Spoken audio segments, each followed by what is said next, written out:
for whatever reason, I felt really bad. Like, I felt bad telling her. She was, of course, saying, like, I don't know why you're sorry. I'm so sorry for what you're going through. I can't imagine what you're feeling. And I just mostly feel bad for her. Yeah. I understand that. Good morning, everyone. I had a really bad night's sleep, but I deserved it. I got the news that I'm stage 3C, I think it said, colon cancer yesterday. Final diagnosis, right hemicolectomy, appendiceal goblet cell adenocarcinoma, high grade, grade 3. The tumor invades into serosal surface. I'm going to punch this into ChatGPT and see if it clarifies if this means do the following biopsy results from my cancer tumor removal surgery suggest stage 3 cancer.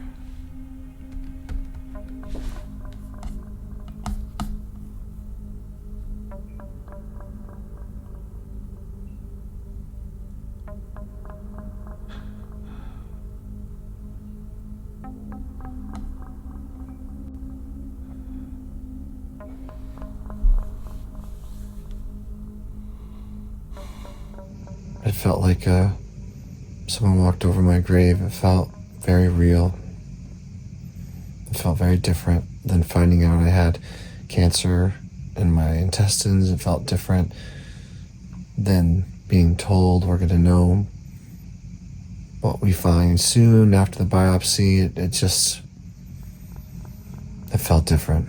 Okay. So we know from the biopsy that came back from the colonoscopy that it's adenocarcinoma. That's what came back today. That's what we got today. So it is confirmed, as they basically knew from appearance, that this was an adenocarcinoma, which is apparently the most common type of colon cancer. Right. How do you figure out how serious the colon cancer is? Right. And he explained to us the grading system, which took me back to medical school like 40 years ago. There's 3 criteria. So they call it T, N, and M. T is for tumor, and they look at how far that tumor has advanced through the wall. So if this is the intestinal wall and my fingers are the intestinal lining, you've got the inner lining, you've got the muscle, you've got the outer lining. And if it's contained totally within that inner lining, that's just a grade 1 of tumor marker. If it's broken into the muscle, that's grade 2. If it's breaking through to the outer membrane, that's 3. And then if it's invading adjacent tissue, that's 4. I mistakenly thought that since it was caught, so to speak, my colon cancer, and localized at least to a region based on the information we got from the CT scan of my abdomen, my pelvis, and then following the colonoscopy, my chest, because nothing showed cancerous or worrisome there, I thought that if they cut all of this out, I was cancer-free. Like, no chance for stage anything, because it already hadn't spread. I was a little confused. And I think that was the tough part for you, is Yeah. you hadn't realized it could still be a 3. Yeah, I hadn't realized that. We at hadn't all. even talked about staging. I know. I just hadn't. I got confused. And it frightened me. And it overwhelmed me for sure. I binge ate last night for the first time in well over a month. I did exactly what I should do. I went to the store, I got some sourdough bread,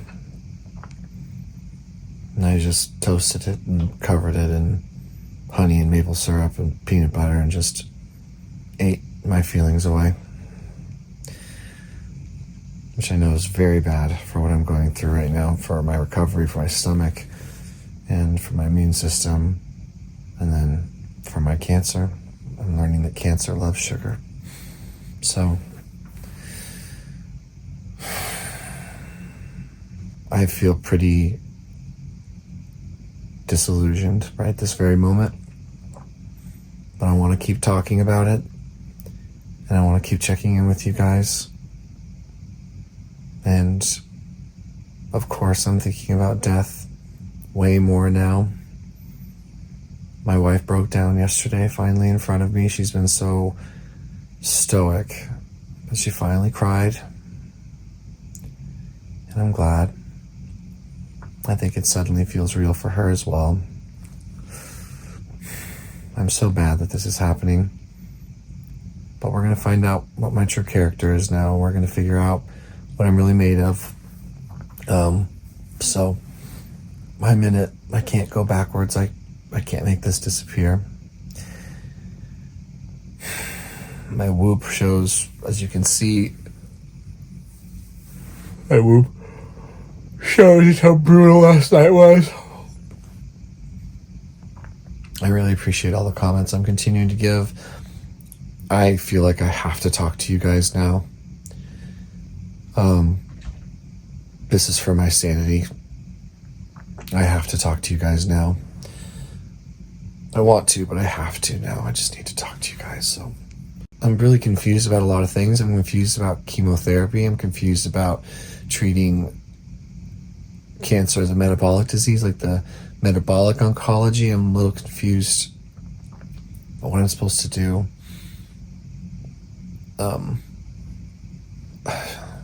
But for today, I'm just gonna stay present. It's Christmas Eve, and for today and tomorrow, I'm not going to eliminate carbs. These are my last 2 days of eating carbohydrates, and in that time, I will prepare and learn and understand how to have the best possible ketogenic, organic, well-rounded diet possible to stay in ketosis, to starve the cancer. I don't intend to have any carbohydrates for the foreseeable future. Months, I don't know if that's years, I don't care. It's time to try and survive. I'm mad. I think I'm mad. I think this makes me mad. So, I can't handle looking too far ahead, but I'm just gonna focus on my biocycle, social, spiritual life one day at a time, and pray and see what I can do for the next person, see what I can do for my wife. I'm gonna try to treasure these next 2 days. And we'll go from there. Thank you guys for being here for me. Oh, I know it's not over yet. I think the battle has just begun, I think. But it was like reading a death sentence yesterday for me. That's just so weird. I hope you guys are well. Thank you for being here.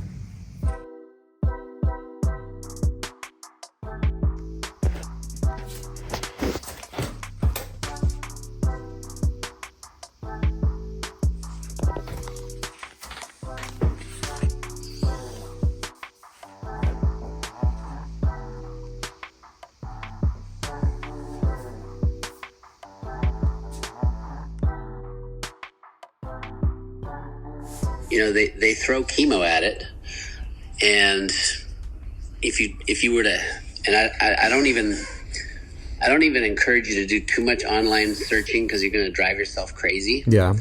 Let me do that, and I will fill you in. Absolutely, I'll be honest with you every step of the way. But we need to sort of accept, so this is sort of like program shit, you know, accept what you cannot change, right? Right. Change what you can. Yeah. Leave the rest to God. I've already had a couple doctors say that they have examples of people who either ivermectin alone or ivermectin and febendazole was an absolute cure. You didn't need to have chemo. So my thought going forward is we're going to pull in all these consultants, and we may take trips to actually see some of these people. Yeah. One of them is in South America. Whatever. We'll do whatever we need to do. Yeah, I don't. There's the guy in Canada, which I can't remember where in Canada. There's a guy up in Seattle. That's an easy drive. And I'm thinking a lot of these people will just remotely coach, consult. But the question I'm going to be asking all of them, and any other questions you want, obviously, is what would you do? If you were in this position, what would you do? And my guess is probably most of them would not do chemo. That's so confusing to me. I think that's where my brain is like just so confused, because I haven't learned enough to know anything, but it's so weird, the idea of having stage 3 cancer and choosing not to do chemotherapy. But all I hear people do is talk poorly about chemotherapy, but I don't understand if it's because the evidence suggests that it does nothing to shrink tumors. And it does very little, especially for this tumor, from what I'm reading. So it does very little to eradicate the tumor. It does very little to prolong longevity. In fact, if anything, it might make things worse. But what tumor are we targeting if the tumor was taken out? So this is where I think using the approach that we're going to have with, all the input from the experts is we assume that they got it all, but there's some rogue cells. Right. Okay. Because it's kind of because of some of how I read that report, and I'm not an oncologist and I don't have any experience with this particular tumor. It's a very rare one. So obviously I'm going to rely on what the experts who have experience with this say. But from what I can tell, we just have to make sure that if there are some rogue cells left, is we wipe them out. Right.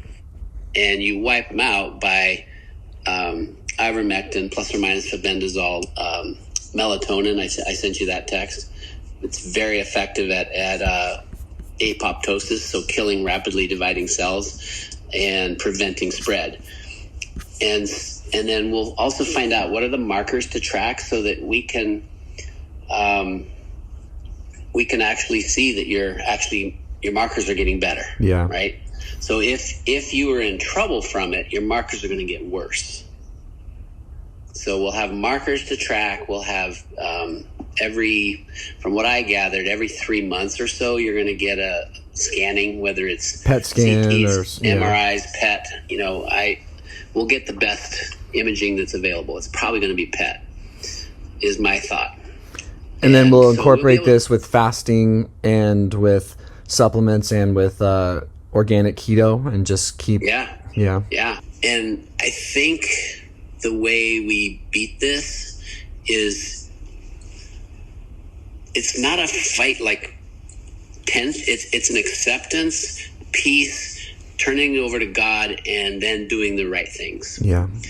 Because in that peaceful mode, if you can get your stress levels lower, your natural immune system will have a better chance than if it's dealing with fight or flight. Right. And so, that's the work that you have to do mostly. I'll do a lot of the hardcore research, and the decisions will always be yours, but I will always advocate for what I would do if I were in your shoes. Yeah. Because if there's anybody that cares about your survival, it's your parents. Yeah. So, we're going to do everything in our power to make that highly likely. Yeah. I'm going to flip the odds. So if you've happened to have seen any odds and you're going, oh shit, these don't look good, we're going to totally flip them around. Absolutely. I have no doubt that we can do that, because those odds are all based on people going mainstream. They have no idea how to handle this stuff properly. And there's no evidence or information about people combining the two, like doing a little bit of chemo. I mean, if the decision ends up being we've got to go chemo, then we'll go chemo, and we'll keep you in a bubble. Away, no sick people allowed around you. Yeah. Like you wouldn't go to the gym when your white count's low. Yeah. Yeah, and they check when they're doing chemo. They check white counts, and they know when you're in danger. And then you're told, don't leave the house, and don't have anybody around you that even has a cold. Yeah. Yeah. So it'll be interesting to see how our consultants come in on the question of chemo or not. I mean, that's going to be a specific question. Yeah. Do we do chemo and we're definitely going to do some alternative things. Obviously, we should do all the alternative things. Yeah. Encourage you to really dig deep into your soul on your faith. Yes, sir. And that there is a purpose for this. It's hard to understand what it is when you're going through it. It doesn't make sense. Yeah. Right? When bad things happen to good people, it just doesn't make sense. But your journey and it is going to help the world. And I really don't believe it's going to have a bad outcome. I just don't. I don't even think it's going to be that hard, to be honest. If we have to do chemo, that's going to be hard. But if we don't, I think it's going to be annoying to continually have to go get testing to just make sure that you're... That doesn't bother me at all. No, none of that bothers me. Even the idea of doing chemo, if that's what all the team put together in conjunction with or at some level, none of it. I'd love the chance to live. Oh, absolutely. No, and I feel very strongly that the odds of that are high. As opposed to if you go look at what mainstream results are like, they're not good. Yeah, and I'm well aware that the water fasting and understanding how to suppress the glutamine and keeping the sugar out of my diet, all carbs other than I get 10 or 15 a day carefully out of my diet. The research seems incredibly robust on that being a very non-gimmicky, extremely well understood metabolic approach to all of this. So I'm relieved that that's in my corner and that will be so easy for me. Because at least you can do all that easily, and the supplementation and taking ivermectin plus or minus febendazole is not hard. Well, I sure appreciate you, Dad. Oh, you are so welcome. I might get annoying to you because I'm going to be checking in with you a lot. And I'm going to be with you as much as you want. I want you with me 24/7. I don't know what my wife wants, but I think she wants my best chance at survival, and I think she needs support too. Yesterday, when I told her the news, and she gave me a big hug and kissed my head, and I, for whatever reason, I felt really bad. I felt bad telling her, just because it's like one more thing, with me that she needs to be tough about. One more issue that I have, and this one probably the most dangerous of all the issues I've had, and we're just getting stable, and I've been sober over a year, and things are just going so well. It's just such eerie timing. And so I was just saying sorry to her, not like I actually was sorry, but I feel so sad that she has to go through this. And she was, of course, saying I don't know why you're sorry. I'm so sorry for what you're going through. I can't imagine what you're feeling. And I just mostly feel bad for her. Yeah. I understand that. Yeah, because she finally said it. She was like, I don't want our story to end this way. She's like, I really, really wanted to grow old together. And I was like, I know, it's so weird to think that it might not happen. It's just a bizarre thing to wrap our heads around. Aside from the fight that we'll take on with all of our hearts, but I'd be insane not to at least consider the fact that some of us don't make it through this. It's just the way it goes. And so it's just such a weird thing to sit with your wife in your mid-30s to just be like, wow, this could happen. So it's so bizarre. But I think she's going to be really extra resilient right now. That's my vibe from her last night. And I think she's going to elevate herself for me. That's what I'm feeling from her. So I pooped my pants this morning. Oh, did you? And I pooped all over the couch. Oh, bummer. Yeah, I'm off stool softeners. Did you take too much vitamin C? No, I haven't started. I haven't that too high. I haven't started that. I was going to start it today. I just thought I had to fart. I've been farting a lot, and then water came out of me all over the place. Anyway, how are you? I'm good, son. I'm good. I got you. I absolutely got you. I am not fearful I'm not scared. I'm not angry. I'm sad for you that you're having to go through this.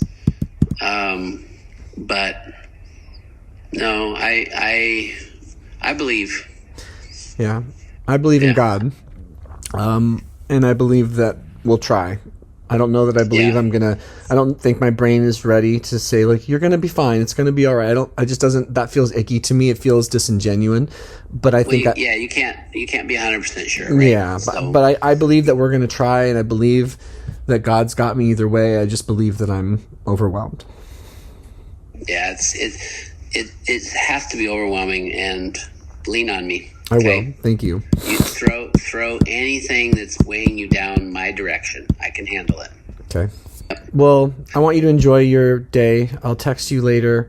I have to use, Okay, I have you to use too, the son. bathroom. Just have fun. I'm gonna try. Do your best to have fun, and lean on God. Yes, sir. Lean on me. Yes, sir. We've got you. All right. I love you, Dad. I love you too. I'll talk to you later. All right, bye. I've got a good dad.